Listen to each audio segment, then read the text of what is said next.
Chapter 4.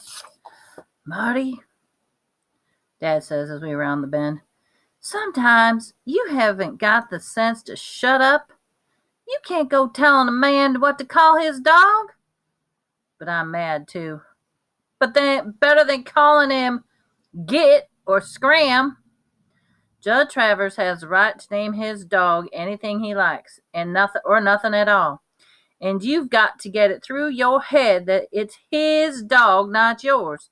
And put your mind on other things. The Jeep bounces along before a good long mile before I speak again. I can't, Dad, I said finally. And this time his voice is gentle. Well, son, you gotta try.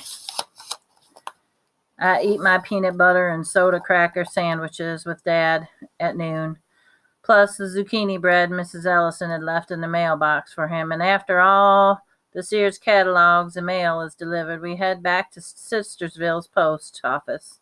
And I get my Coca-Cola and the gas station while Dad finishes up. And we start home. I forget all about looking for cans and bottles. The can I'm holding on to is only the one I got. Judd Travers goes hunting nearly every weekend, don't he? I asked Dad. I suppose he does. You can shoot at just about anything that moves. Of course not. You can only shoot at what's that season. Well, I'm thinking about a year ago, I was fooling around up there on the ridge and came across a dead dog, a dead beagle with a hole in its head. Never said anything because there was nothing to say. Somebody was out hunting a dog by mistake, I figured. It happens.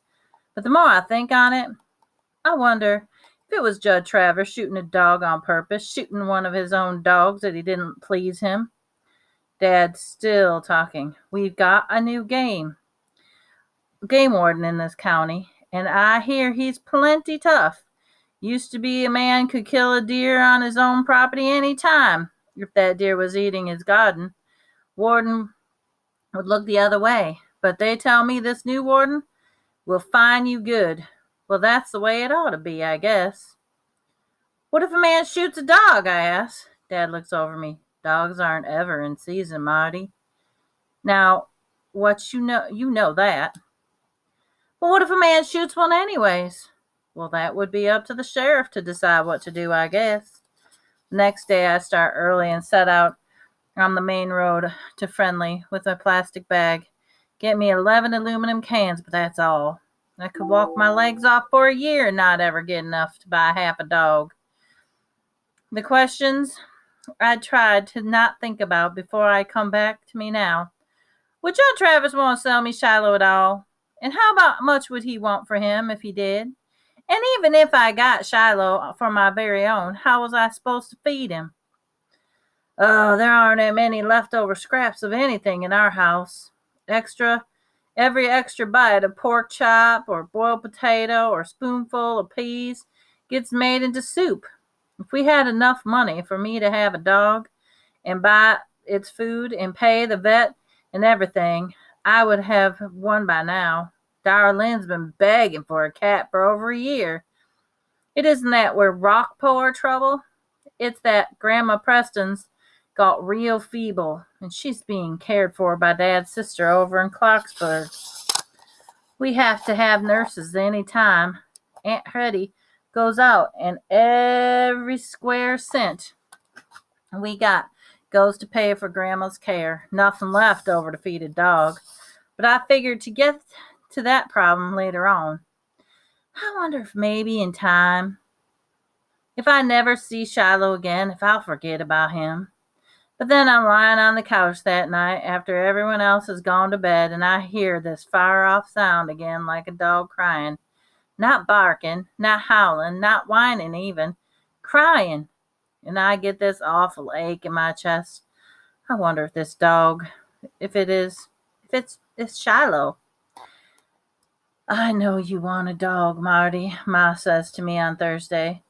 She's sitting at the kitchen table with a cardboard box around her, folding a stack of letters and putting them in envelopes. Ma gets work to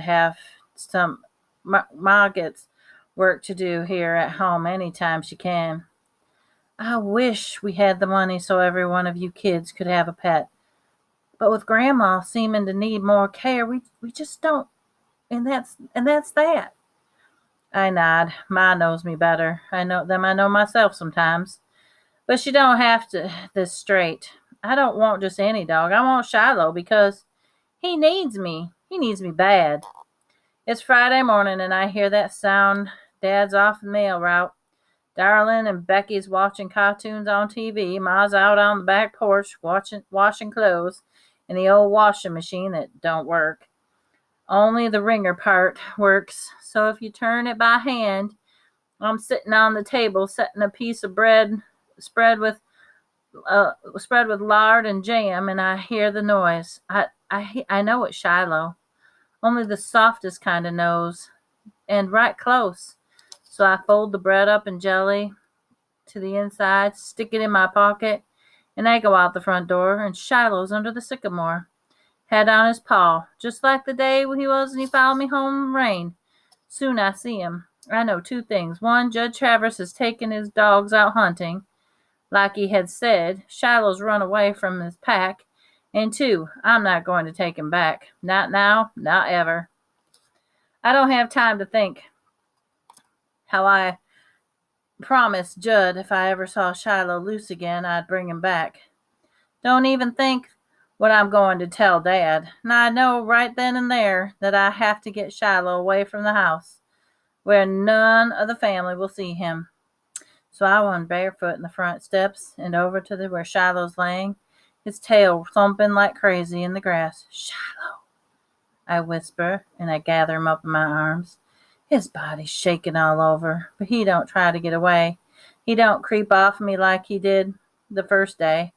I hold him close and careful, and I carry Becky when she's asleep. And I start off up the far hill off into the woods, carrying my dog. I know that if I was to see Judge Travers that very minute with his rifle, I'd tell him he'd have to shoot me before I'd ever let him near Shiloh again. There are burns and stickers on his path up the hill. Usually I wouldn't take it without sneakers, but if there's burrs or sticks on my feet, I can hardly feel them, knowing Judge Travers and his hounds won't be over here, 'cause this hill belongs to my dad. Get me as far out to the shad bush next to the pine, and then I sit down and I hug Shiloh. First time I really have him to myself. First time I can hug him so nobody's looking. Just squeeze his thin little body and pat his head and stroke his ears. Shiloh, I tell him as though he knows it's his name. Judge Travers isn't ever going to kick you again. Then, the way his eyes look at me, the way he reaches up and licks my face, it's like a seal of a promise. I'd made a promise to Judge Travers I wasn't going to keep. Jesus help me. But I'm making one to Shiloh that I will. God strike me dead. So I set him down as fast as I can and go over to the creek for a drink of water. Shiloh follows me beside me, a cup in my hands and a drink, and Shiloh helps himself, lapping it up. Now, what, I ask myself. The problem is, looking me square in the face, I gotta keep Shiloh a secret, that much I know. But I'm not going to keep him chained up. Only thing I can is make him a pen. I don't like the idea of it, but I'll be with him as much as I can. I take him back to the shad bush, and Shiloh lays down. Shiloh, I said, patting his head, stay. And he pumps his tail, and I start to walk away, looking back. Shiloh gets up. Stay, I say again, looking back, louder, and I point to the ground. He lays back down, but I know he's like to follow anyway, so I pull him over in the pine tree, take off the belt of my jeans, loop it through the raggedy old collar Shiloh's wearing, and fasten my belt to the tree.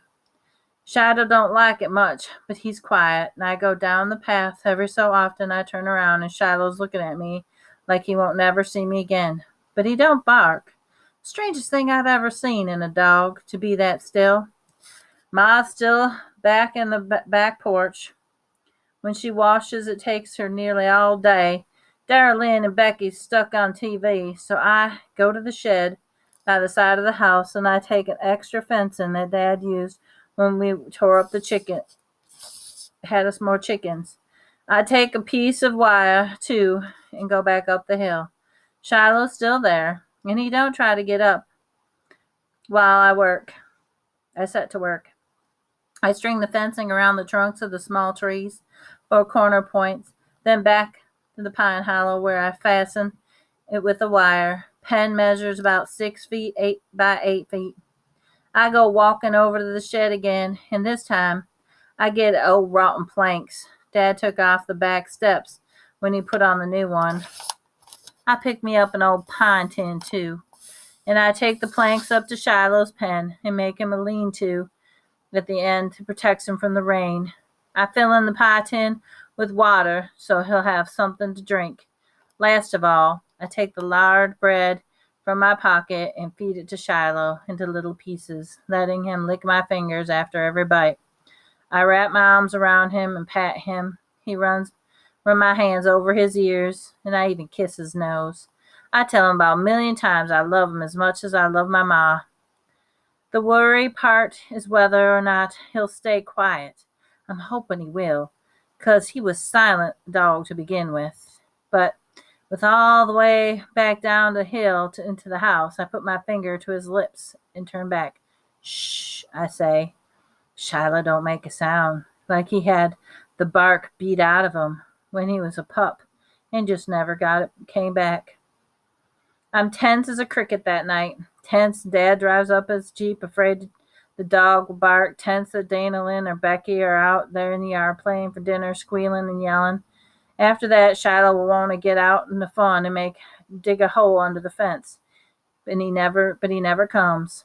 So I manage to take a piece of potato and some cornbread up to him before it gets dark. I sit down in his pen with him, and he crawls up over me, licking my face as if he'd been a car. He would have purred like he was glad to see me. I tell him I'm coming back tomorrow with some kind of leash for him. Tell him we're going to run all over the hill, him and me, every day, and I won't let anybody hurt him ever again. And then I leave, writing that fence good, and I go home and I sleep a full night for the first time in a long while.